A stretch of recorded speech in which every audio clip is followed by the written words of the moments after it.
तो आज भारतीय शेयर बाजार में क्या हालचाल रहा? 24 जून की बात कर रहे हैं हम।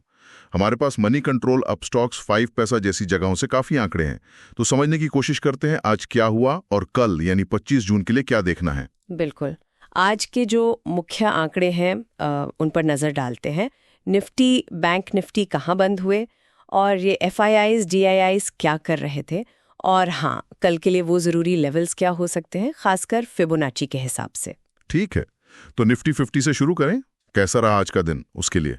निफ्टी 50, हाँ, वो आज खुला था करीब 25,231 पर।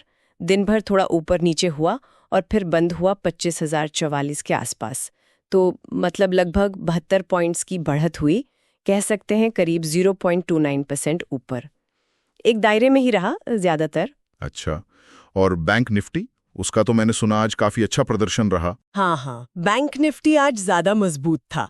वो खुला 56,529 पर, दिन में ऊपर गया 56,862 तक भी गया था और फिर बंद हुआ 56,461 पर। तो इसमें करीब 402 अंक यानी 0.72% की अच्छी तेजी दिखी। बैंकिंग स्टॉक्स में अच्छी खरीदारी थी आज। और इस सब के बीच वो इंडिया विक्स जो वॉलेटिलिटी दिखाता है, हाँ। वो नीचे आया है ना? इसका क्या मतलब निकाले? हाँ, विक्स गिरा है, करीब 2.88% गिरकर 13.64 पर आ गया। ये जिसे डर का मीटर भी कहते हैं ना, तो विक्स का गिरना मतलब आमतौर पे ये माना जाता है कि ट्रेडर्स को आगे चलकर कम उतार चढ़ाव की उम्मीद है, थोड़ी शांति का संकेत है ये। अब आते हैं बड़े खिलाड़ियों पर, FIIs और DIIs। यहाँ तस्वीर थोड़ी मिली-जुली लग रही है। बिल्कुल। देखिए, 24 जून के जो सुबह के आंकड़े आए हैं, उनमें विदेशी निवेशक मतलब FIIs, उन्होंने आज फिर बिकवाली की, करीब 1,874 करोड़ की। हालांकि ये भी है कि पिछले हफ्ते उन्होंने खरीदारी की थी, तो जून की जो कुल बिकवाली है वो थोड़ी कम होकर अब 4,192 करोड़ रह गई है। लेकिन जो हमारे घरेलू निवेशक हैं, DIIs, वो तो लगातार खरीद रहे हैं, है ना? सही कहा, DIIs का भरोसा तो एकदम बना हुआ है। उन्होंने आज भी मतलब जोरदार खरीदारी की है, करीब 5,591 करोड़ की। तो FIIs भले ही बेच रहे हों, DIIs की ये खरीदारी बाजार को काफी सहारा दे रही है। और बाजार की सेहत मतलब ओवरऑल देखें तो एडवांस डिक्लाइन रेशियो क्या बता रहा है? वो भी काफी अच्छा संकेत दे रहा है। NSE पर आज बढ़ने वाले शेयर्स ज्यादा थे, 1966 शेयर्स बढ़े और गिरने वाले सिर्फ 916, दोगुने से भी ज्यादा।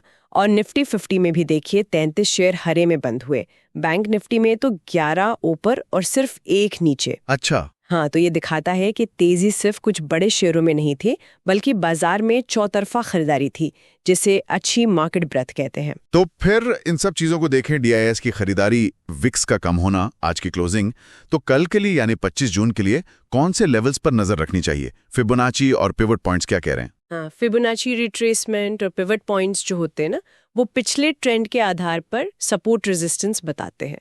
तो उनके हिसाब से निफ्टी 50 के लिए नीचे की तरफ जो पहला सपोर्ट है, वो करीब 24,923 से 24,999 के बीच में है, और ऊपर की तरफ 25,241 या 25,242 का लेवल एक रुकावट मतलब रेजिस्टेंस बन सकता है। और जो बीच का लेवल है, पिवट पॉइंट, वो कल के लिए लगभग 25,120 के पास है। ओके। और बैंक निफ्टी के लिए? बैंक निफ्टी के लिए नीचे अहम सपोर्ट है करीब 55,750 से 55,800 के पास। ऊपर की तरफ पहली रुकावट 56,000 पर दिख रही है, और अगर वो पार हुआ तो फिर 56,640 तक जा सकता है। इसका जो मुख्य पिवट लेवल है वो लगभग 56,024 से 56,100 के बीच रहेगा। मतलब कल के लिए निफ्टी में 25,120 और बैंक निफ्टी में 56,100 के आसपास नजर रखनी होगी। अगर बाजार इनके ऊपर टिका रहता है तो हम ये मान सकते हैं कि तेजी बनी रह सकती है। बिल्कुल। DIS का जो सपोर्ट है और विक्स भी कम है, उसे देखते हुए लग रहा है कि कल शुरुआत फ्लैट या थोड़ी पॉजिटिव हो सकती है। अगर निफ्टी 25,241 के ऊपर निकलता है और बैंक निफ्टी भी 56,200 को पार करके टिकता है, तो मोमेंटम और बढ़ सकता है। लेकिन हाँ, अगर ये अपने पिवट लेवल्स से नीचे जाते हैं तो फिर नीचे वाले सपोर्ट लेवल्स पर ध्यान देना होगा, थोड़ी सावधानी रखनी होगी। काफी साफ तस्वीर बन रही है। अच्छा, एक आखिरी बात दिमाग में आ रही है, ये जो पैटर्न है, FIIs बेच रहे हैं, पर DIIs लगातार खरीद रहे हैं और विक्स भी शांत है। क्या ये इस तरफ इशारा कर रहा है कि घरेलू निवेशक भारतीय बाजार की अंदरूनी ताकत को लेकर शायद विदेशी निवेशकों से ज्यादा भरोसे में हैं? उनकी ये रणनीति किस गहरे विश्वास पर आधारित हो सकती है? ये सोचने वाली बात है ना।